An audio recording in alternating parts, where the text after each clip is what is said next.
देखते हैं। सवाल में कहा जा रहा है कि वर्ल्ड इकोनॉमिक फोरम का अभी हाल ही में डेटा आया है जिसका ग्लोबल रिस्क रिपोर्ट 2026। सवाल में कहा जा रहा है कि सबसे बड़ा जो रिस्क है इंडिया को 2026 में वो कौन सा है।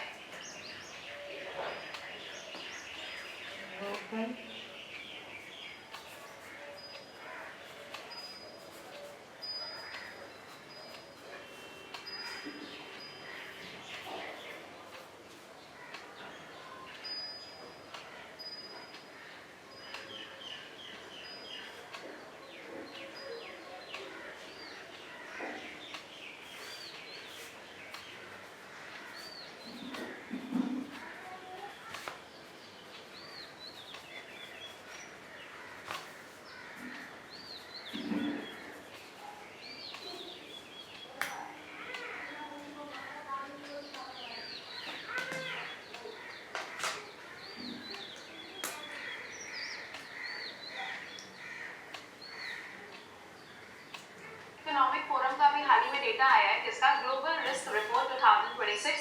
सवाल में कहा जा रहा है कि सबसे बड़ा जो रिस्क है इंडिया को 2026 में वो कौन सा है। हाँ बताइए कौन सा है। अब क्या चलो कहते हैं, देखिए क्या पे क्या हो जाएगा।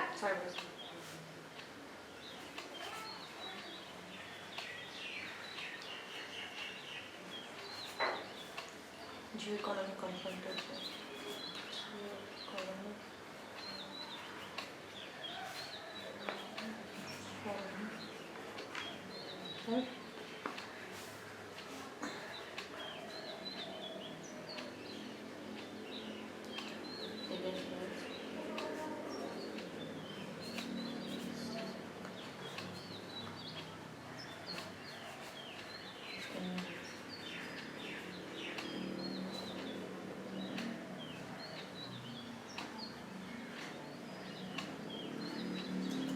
साइबर सिक्योरिटी क्या है। साइबर एक बड़ा ऑर्गेनाइजेशन है। देखिए क्या है वर्ल्ड इकोनॉमिक फोरम, आप सबको पता है कि बहुत बड़ा ऑर्गेनाइजेशन है। इनके द्वारा एक रिपोर्ट जारी की जाती है, बट ये बनता कब है। फॉर्मेशन यानी कि इसका फंक्शन कब से स्टार्ट होता है। इसका फंक्शन स्टार्ट होता है 1971 से। ठीक है, दूसरा पॉइंट सुनिएगा, इसका हेडक्वार्टर आपको कहाँ मिलेगा। इसका हेडक्वार्टर हो जाएगा जेनेवा के अंदर क्लॉथनी में। कहाँ पर, क्लॉथनी के अंदर इसका हेडक्वार्टर होगा। बट हर साल एनुअल बेसिस पर जब इसकी बैठक होती है, जब इसकी मीट होती है, तो ये मीट कहाँ होती है, मीट होती है डेवोस के अंदर। कहाँ होगी, डेवोस के अंदर, जो कि अगेन कहाँ पर है, स्विट्जरलैंड के अंदर आपको मिलेगा। अगला पॉइंट यहाँ पे ध्यान रखिएगा कि इसके द्वारा बहुत सारी रिपोर्ट्स हैं जिसको पब्लिश किया जाता है ना। सुनिएगा, तो यहाँ पर एक रिपोर्ट है जिसका नाम है ग्लोबल रिस्क रिपोर्ट 2026। अब लिखा 2026 है, बट जो डेटा होगा वो किसका होगा, 2025 का होगा।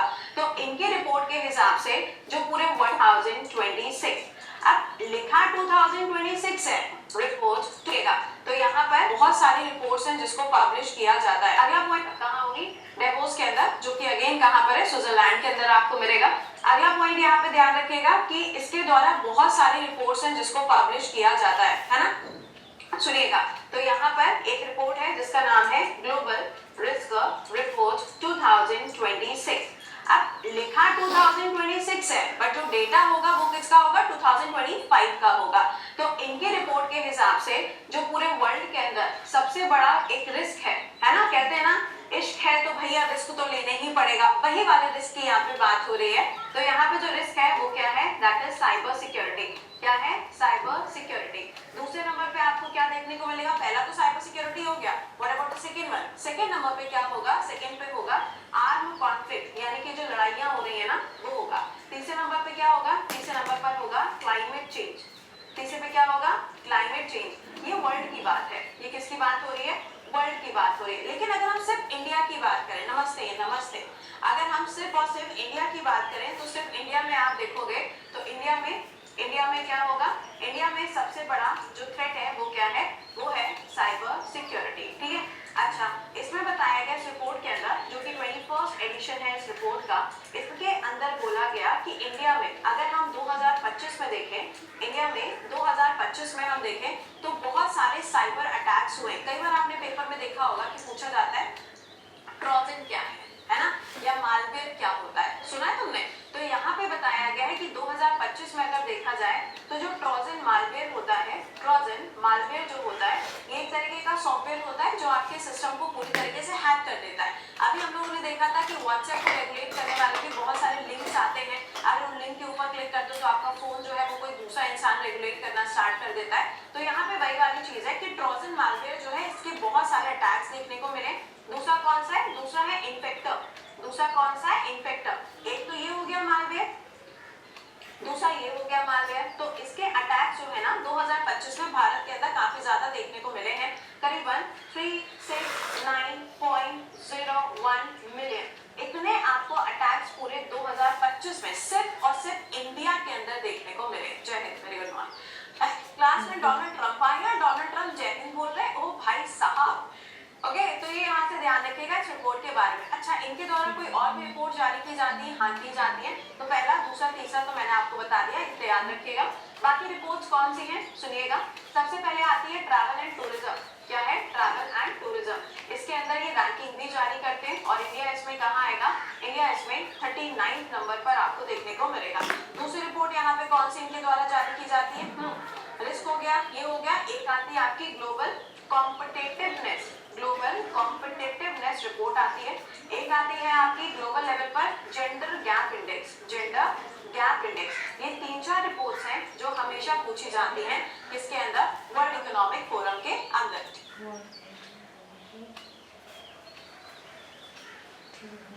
ठीक है, तो इसको यहाँ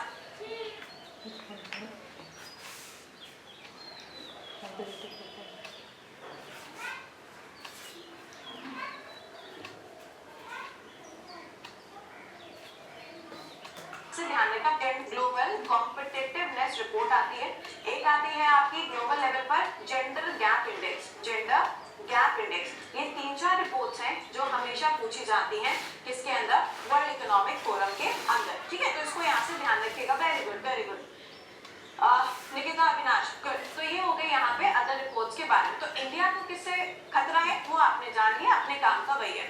चलिए आइए चलते हैं महाराष्ट्र के पीएससी के क्वेश्चन के ऊपर। सवाल कहा, कमिटीज, कमिटीज कहा जा रहा है कि इसमें से कौन सी ऐसी कमिटी बनाई गई थी 1919 में जिसका काम था कि जो एक्ट बना था, कौन सा? मॉन्टेस्क्यू चेम्सफोर्ड रिफॉर्म वाला जो एक्ट बना था उसके एनालिसिस करने के लिए या उसमें जो डिफेक्ट्स हैं उसके एनालिसिस करने के लिए कौन सी रिपोर्ट को बनाया गया था या कौन सी कमेटी बनी? तो साइमन कमीशन तो नहीं बनेगी, ऑब्वियस सी बात है। खांडा कमेटी भी नहीं बनेगी, अभी 11 बजे तुमको ये सब पढ़ाया है, तो ये दो तो नहीं होंगी। बचा कौन सा? या तो ए होगा या तो सी होगा।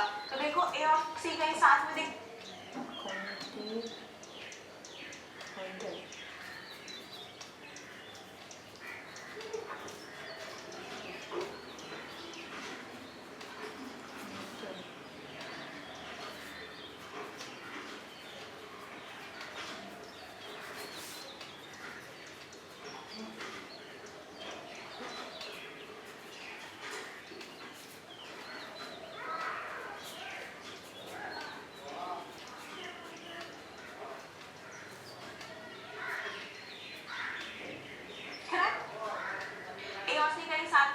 नहीं दिख रहा है ना?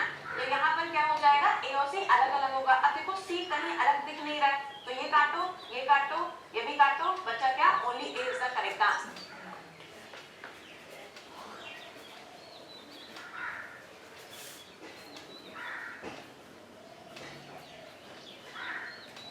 कहानी खत्म, पैसा हजार। आंसर नहीं आता है, एलिमिनेट करो।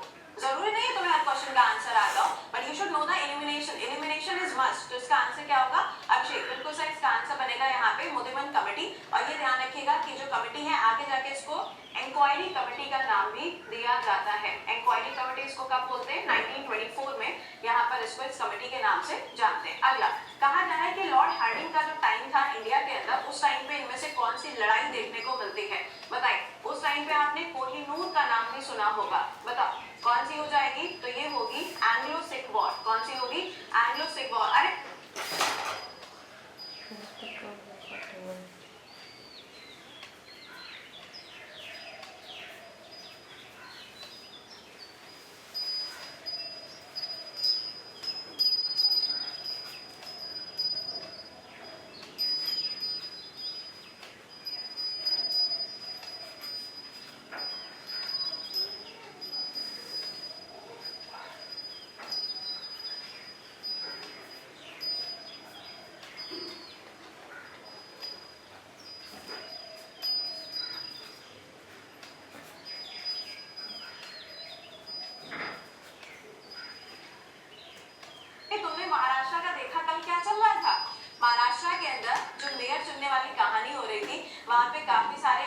नेता लोग थे जिनको वहां पे जाने का वोट देने का मौका ही नहीं मिला, उनको बंद करके एक जगह पे रख दिया गया है ना। तो अभी कहानियां चल रही है, जब कुछ कंक्लूजन आएगा तब देखा जाएगा। अलग तो ये ध्यान रखिएगा। आओ भैया राफेल में उड़ान भरी जाए, चले आइए। क्या इंडेक्स किसमें 2025 में एआई था, एआई 2025 पूरा एआई के ऊपर ही था यार, उसमें कुछ और आया ही नहीं है। सवाल कहा जा रहा है इंडिया के अंदर डिफेंस प्रोक्योरमेंट बोर्ड जो है इन्होंने अभी हाल ही में राफेल खरीदने के लिए अप्रूवल दे दिया है। सवाल में आपसे पूछा जा रहा है टोटल कितने राफेल है जिसको खरीदा जाएगा, तो इसका राइट आंसर क्या बनेगा 114 राफेल्स आपको देखने को मिलेंगे। देखिए अगर हम राफेल की बात करें तो सबसे पहली बार इंडिया ने ये जो डील साइन की थी किसके साथ में थी, फ्रांस के साथ में डील साइन होती है। फर्स्ट टाइम कब होगी 2016 में। तब कितने राफेल खरीदे गए थे, तब 36 राफेल जो है इनको खरीदा गया था। बट क्यों खरीद रहे हैं, क्या जरूरत है, तो हमारे यहाँ पे था मिग 21 जिसे हम क्या कहते थे, जिसे हम फ्लाइंग कॉफिन कहते थे, है ना, क्योंकि ये काफी ज्यादा क्या हो रहे थे, क्रैश हो रहे थे। और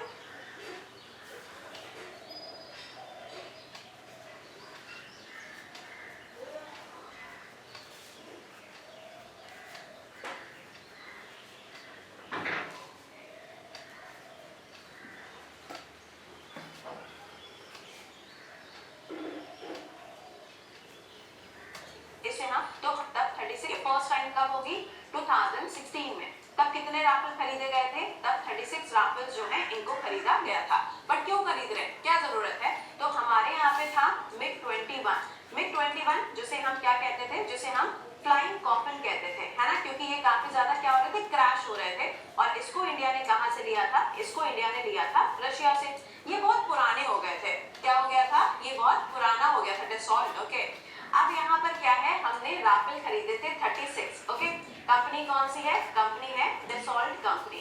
कौन सी कंपनी है, डेसॉल्ट कंपनी आपको देखने को मिलेगी। एक चीज का खास ख्याल रखिएगा, मैं इतना ध्यान देके बोलती हूँ, खास ख्याल रखिएगा, फिर भी ध्यान नहीं देते हो। अगर आपसे पूछा जाए डेसॉल्ट कंपनी कहाँ की है, तो आप बोलेंगे फ्रांस की है। अगर मैंने आपसे पूछा कि राफेल एयरक्राफ्ट जो है ये कहाँ का है, ये फ्रांस का है। लेकिन अगर मैंने आपसे पूछा राफेल कंपनी कहाँ की है, तो ये इजराइल की है। ठीक है, राफेल कंपनी अलग है, राफेल एयरक्राफ्ट अलग है, डेसॉल्ट राफेल एयरक्राफ्ट के साथ में जुड़ी हुई है। ठीक है, बुल ओवर मत करना। ओके तो यहाँ पर क्या हुआ, इंडिया ने राफेल एयर बोलती एक चीज का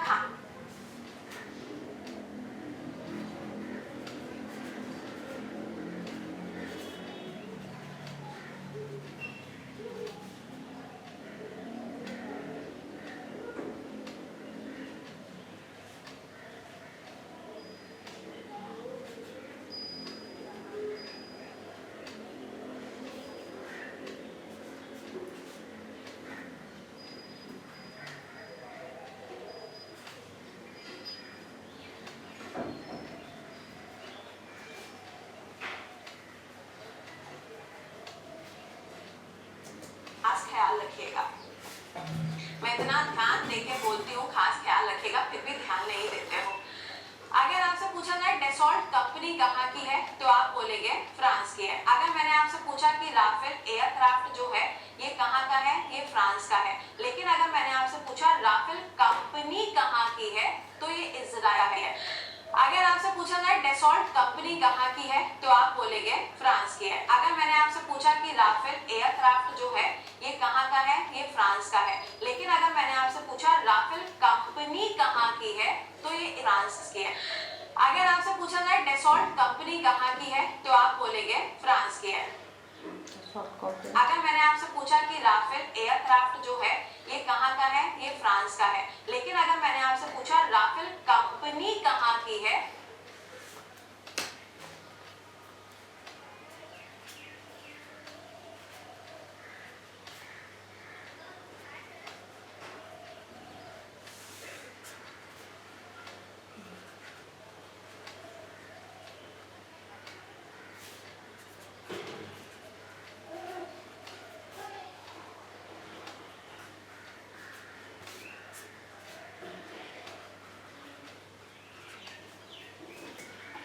इजराइल की है। ठीक है, राफेल कंपनी अलग है, राफेल एयरक्राफ्ट अलग है, डेसॉल्ट राफेल एयरक्राफ्ट के साथ में जुड़ी हुई है। ठीक है, गुड ओवर मत करना। क्या हुआ, इंडिया ने राफेल खरीदे थे, बहुत अच्छी बात है। उसके बाद में आप देखोगे तो 2025 में इंडिया ने बोला कि अब हम राफेल खरीदेंगे किसके लिए, अपनी नेवी के लिए। तो इसका नाम दिया गया, इसका नाम रखा गया राफेल एम। क्या नाम रखा गया, राफेल एम। एम से क्या हो जाएगा, मरीन। एम से क्या हो जाएगा, मरीन। आज हैप्पी बर्थडे टू भूमि दीदी। चलिए अगला देखिए, अब क्या हो रहा है, अब राफेल जो है करीबन 114 खरीदे जाएंगे, किसके द्वारा, भारत के द्वारा। पर ये डील अभी साइन नहीं हुई है। ऐसा माना जा रहा है कि हो सकता है फ्रांस के जो राष्ट्रपति हैं इमानुएल मैक्रोन, वो बहुत जल्दी भारत की यात्रा पे आ सकते हैं। अगर वो इंडिया की यात्रा पे आएंगे तो वहां पर इस डील को साइन किया जाएगा। तो यहाँ पे टोटल कितने, 114 राफेल इंडिया खरीद सकता है। अच्छा, अब ये राफेल किसके लिए आएंगे तो ये राफेल इंडियन एयर फोर्सेस के लिए खरीदे जाएंगे, जिसमें से करीबन 100 ऐसे राफेल होंगे। इनमें से अगर आप देखोगे तो 100 राफेल्स ऐसे होंगे जो इंडिया के अंदर ही बनाए जाएंगे। कौन बनाएगा, यहाँ पे एक तरफ डसॉल्ट कंपनी होगी, दूसरी तरफ टाटा कंपनी होगी। टाटा भाई साहब, टाटा पंच देख रहे हो आजकल, तो दूसरी तरफ कौन सी होगी, दूसरी तरफ होगी टाटा कंपनी। ठीक है, ये दोनों मिलकर यहाँ पर इंडिया के अंदर इसको डेवलप करेंगे। तो सारे के सारे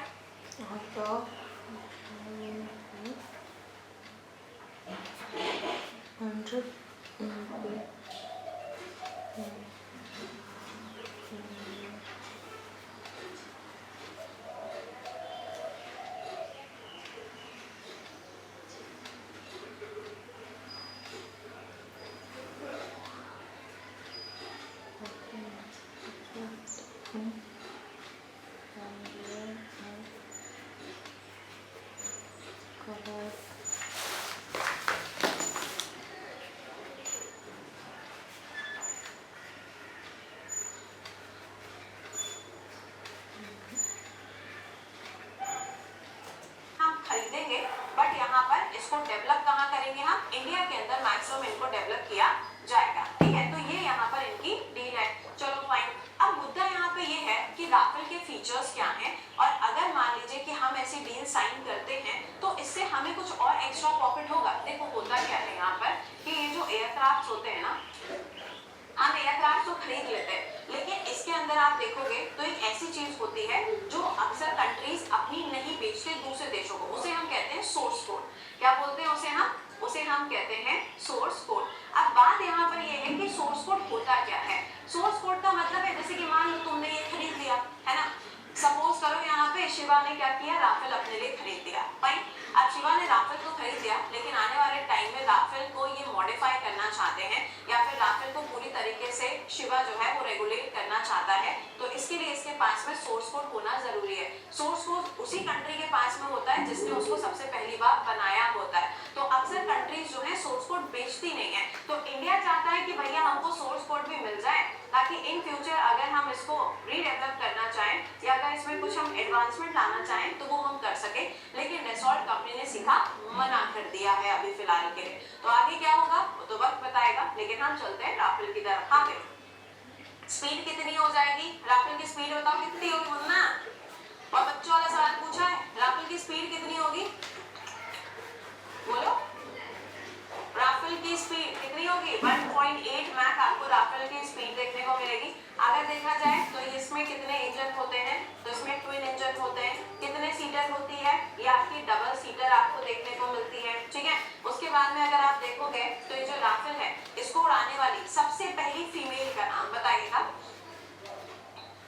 हाँ, डोनाल्ड ट्रम्प, ऑब्वियस सी बात है जी। बताइए, इसको उड़ाने वाली सबसे पहली फीमेल का नाम। मैं तो नाम लिखने जा रही थी, लेकिन ये तुम्हें याद होगा, बताओ जल्दी से आंसर करके बताइए। तो ये राफेल ध्यान रखिएगा। अच्छा, राफेल से ना एयर टू एयर स्ट्राइक भी किया जा सकता है, अटैक भी किया जाता है। और इसमें कौन सी मिसाइल लगाई जाती है, इसमें मिसाइल लगाई जाती है मेट्योर। कौन सी मिसाइल लगती है, मेट्योर मिसाइल को इसमें लगाया जाता है। हाँ भैया, लड़की का नाम 7200 kilometre per hour. Okay okay, लड़की का नाम क्या था। अब लड़की का नाम देखो कितनी जल्दी अभी आएगा, दुनिया खत्म हो जाए लड़की का नाम नहीं भूलेंगे। शिवांगी, कार्तिक, शिवांगी। हाँ, गोल्डन स्क्वाड्रन अंबाला, बिल्कुल सही। क्या नाम हो जाएगा यहाँ पे, Shivangi Singh is the correct answer. ठीक है। अच्छा, जब सबसे पहली बार राफेल को इंडिया में लाया गया था तो उस टाइम पे आप देखोगे तो राफेल को किसमें शामिल किया गया था, गोल्डन स्क्वाड्रन के अंदर शामिल किया गया था। ये कहाँ पर है, ये है अंबाला के अंदर। कहाँ है, अंबाला के अंदर। ओके, चलिए सवाल बताइएगा।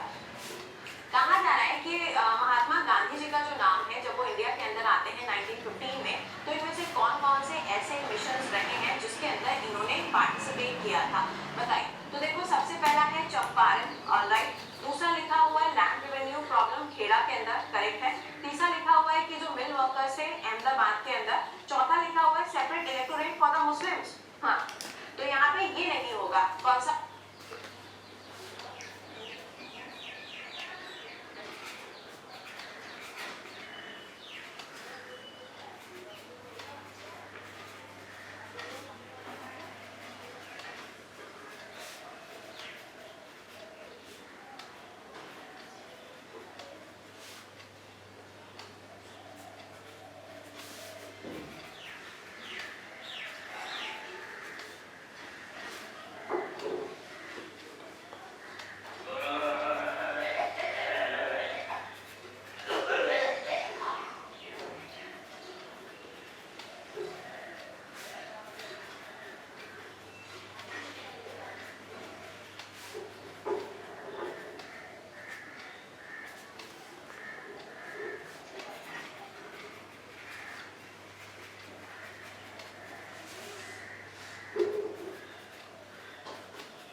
वाला नहीं होगा क्योंकि ये तो आपका आता है कब, 1909 में आएगा। बात हो रही है कब की, 1915 की। तो इसका आंसर क्या बनेगा, चंपारण, खेड़ा, अहमदाबाद। मैंने आपको ऐसे करके बोला था, ऐसे करके याद रखना। तो ये तीनों इनके नाम के साथ में जुड़े हुए हैं, ठीक है ना, ये ध्यान रखिएगा। चलिए आगे आइएगा।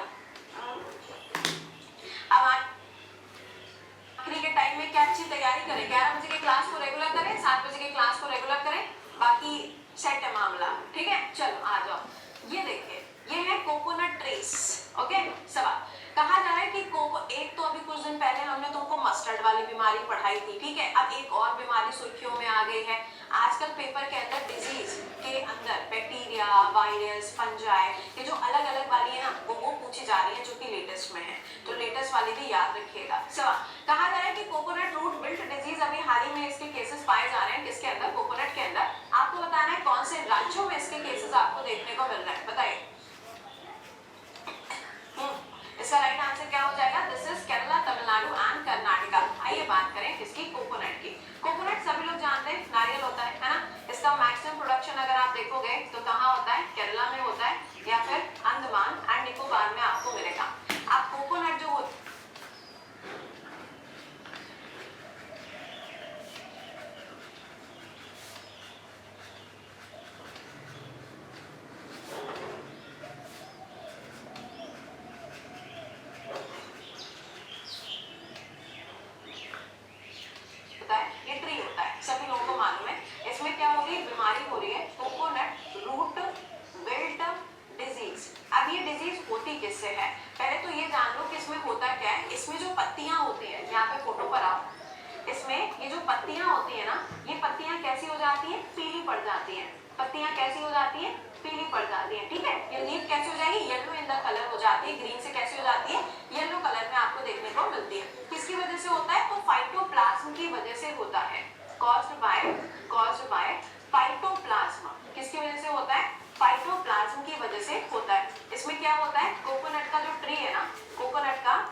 देखने को मिलेगा। हाँ, द्रौपदी मुर्मू, बिल्कुल बिल्कुल सही बात, अंबाला एयरबेस पे, करेक्ट है। तो यहाँ पर क्या हो जाएगा, इसकी पत्तियां कैसी हो जाएंगी, येलो कलर की हो जाती है, ठीक है।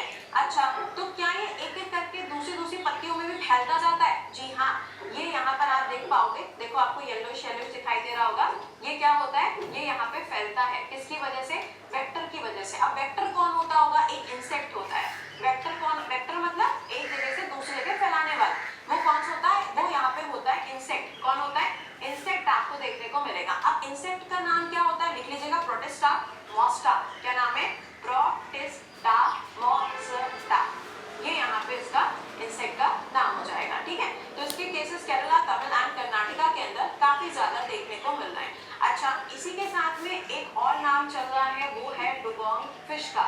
कुछ याद आ रही है, डुगोंग, कुछ ऐसा आपने पढ़ा हुआ है, जिसे हम सी काऊ भी कहते हैं, ये भी नाम चल रहा है। डुगोंग फिश मैंने आपको कई बार पढ़ाया हुआ है। तो यहाँ पे मिनिस्ट्री ऑफ एनवायरमेंट ने बोला है कि जो तमिलनाडु है, कौन, तमिलनाडु जो है, वो अपने यहाँ पर एक कंजर्वेशन सेंटर ओपन करे, और वो भी इंटरनेशनल कंजर्वेशन सेंटर, किसके लिए, डुगोंग फिश के लिए। आप कहोगे कि मैम वो तो ऑलरेडी बन रहा है तमिलनाडु के अंदर, इसमें कौन सी नई बड़ी बात हो गई, बिल्कुल सही बात है। गल्फ ऑफ मन्नार जो है, गल्फ ऑफ मन्नार जो है, वहां पर आप देखोगे तो डुगोंग फिश के लिए ऑलरेडी यहाँ पे क्या हो रहा है, कंजर्वेशन सेंटर जो है वो बनाया जा रहा है। बट अब डिमांड क्या है, इंटरनेशनल, और ये कहाँ पे बनाया जाएगा, थंजावुर के अंदर। कहाँ पे, इंटरनेशनल वाला बनाया जाएगा, कहाँ बनेगा, थंजावुर। थंजावुर पेंटिंग्स पढ़ी है ना, वही वाला, थंजावुर के अंदर, तमिलनाडु।